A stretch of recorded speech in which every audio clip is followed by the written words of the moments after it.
Good morning and welcome to IG's Trade of the Week for the week beginning Monday the 3rd of April. Each week we look at a key market to trade and how you might manage your risk around that particular trade and market. But first we'll look back at last week's trade. IG's market analyst Axel Rudolph looked at Aussie dollar and looked to go short the Aussie dollar as a continuation of this downward move from February really, with a stop at 67.60, so just above these mid-March highs around 67.60 really, where the price attempted to rally. And that's the interesting thing about Aussie dollars, that we tried to bounce over the past couple of days really, past couple of weeks, and tried to get back above the 200-day and have been unable to do so for the time being. So we've had a bit of a retracement from this multi-month low, but really hasn't changed the more negative view with the 50-day moving average turning low. And his target for this is still down at 61.75, so expecting quite a big move over the course of time,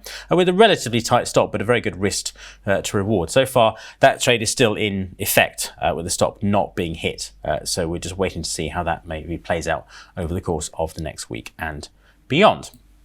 Moving to this week, for the week beginning Monday, the 3rd of April, the beginning of Q2, we're looking at dollar yen, really a sort of different angle to the dollar strength story that's dominated over the past couple of months really. Dollar yen there you can see steadily rising from its 2023 lows in January, down at 128. We hit a new high up at 137. That was the highest level since mid-December. Then a pullback, but crucially, and this is sort of reinforcing the bullish view, is that you had then a higher low created around 130.80. We dipped down below 130 briefly around the banking crisis trauma, but then rebounded.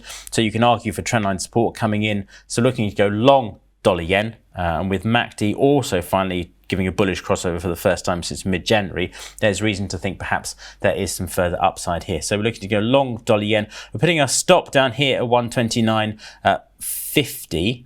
So 129.50 is our stop level, with the expectation that it moves back initially towards 137.80, really with the highs from the beginning of March, but probably on from there. If we get a resurgence of dollar strength and the Bank of Japan does nothing, that likely to be the sort of fundamental catalyst for this one to move higher. So that's the trade of the week for the week beginning Monday, the 3rd of April. That's long dollar yen with our stop down at 129.50.